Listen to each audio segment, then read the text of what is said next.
तदेक तत्त्वं गदितं श्रुतीनाम्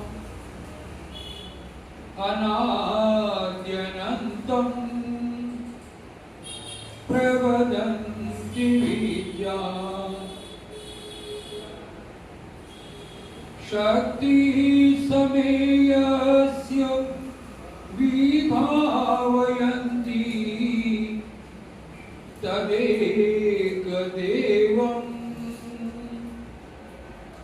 सततं प्रणोमि तदेकदेवं सततं प्रणोमि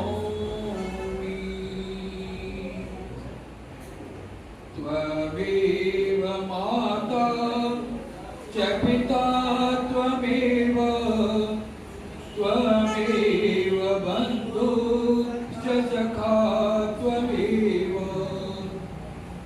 त्वमेव विद्या द्रविणं त्वमेव त्वमेव सर्वं मम देव देव त्वमेव सर्वं मम देव देव।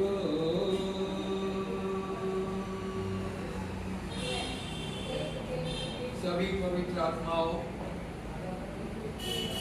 प्रातःकाल के इस पुण्य पावन वेला में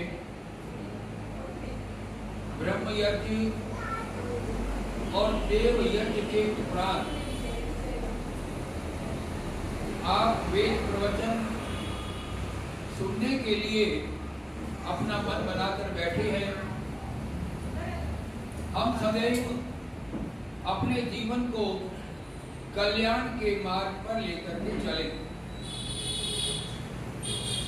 कल्याण के मार्ग पर लेकर के चलने के लिए हमें निश्चित करना होगा कि कौन सा मार्ग हमारे लिए उचित है और कौन सा मार्ग हमारे लिए अनुचित है। मित्रों, हमारे जीवन के दो पक्ष हैं। हमारे जीवन के दो किनारे हैं। जैसे एक नदी के दो किनारे होते हैं, जैसे एक सिक्के के दो पहलू होते हैं, ऐसे ही हमारे जीवन के भी दो किनारे हैं। एक किनारे का नाम है भौतिक किनारा, भौतिक पक्ष, और दूसरे किनारे का नाम है आध्यात्मिक किनारा, आध्यात्मिक पक्ष। गंगा जहां से निकलती है और जब वो अपने दोनों किनारों को समानांतर लेकर के चलती चली जाती है तो उसका जो महान लक्ष्य समुद्र है उसको वो प्राप्त कर लेती है।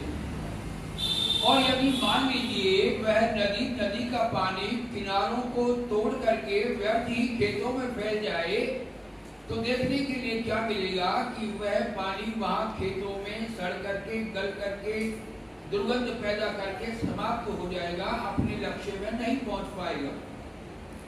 इसी तरह से हमें भी ध्यान रखना चाहिए कि हमारे जीवन के जो दो किनारे हैं, हमने आपको बताया, निवेदित किया, एक का नाम है भौतिक किनारा और दूसरे का नाम है आध्यात्मिक किनारा। जब व्यक्ति नदी की तरह से अपने जीवन में इन दोनों किनारों को समानांतर लेकर के चलता चला जाता है, हमें जीवन मिला है, शरीर मिला है, शरीर के साथ साथ भौतिक आवश्यकताएं भी जुड़ी हुई हैं। शरीर मिला है तो भूख लगेगी, भोजन भी चाहिए।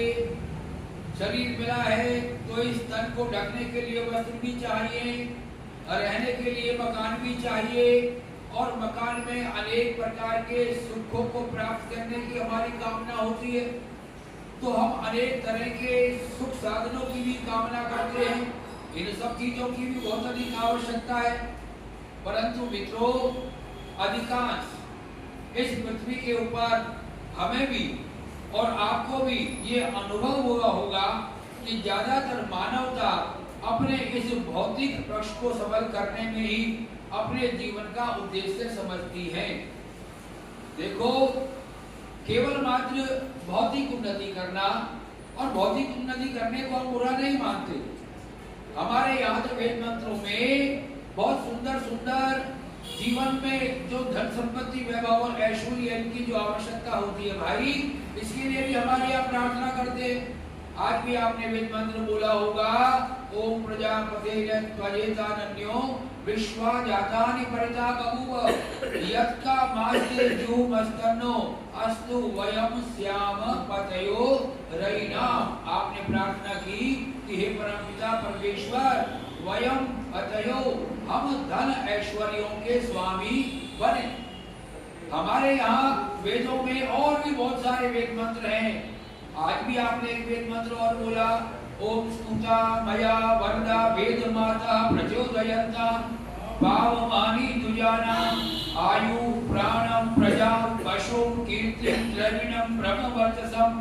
देखिए, इस वेद मंत्र में भी आपने सारी चीजों के साथ साथ धन भी मांगा, द्रविणम भी मांगा। हमारे यहाँ ऐसा नहीं है कि हम भौतिक पक्ष के कोई विरोधी हैं।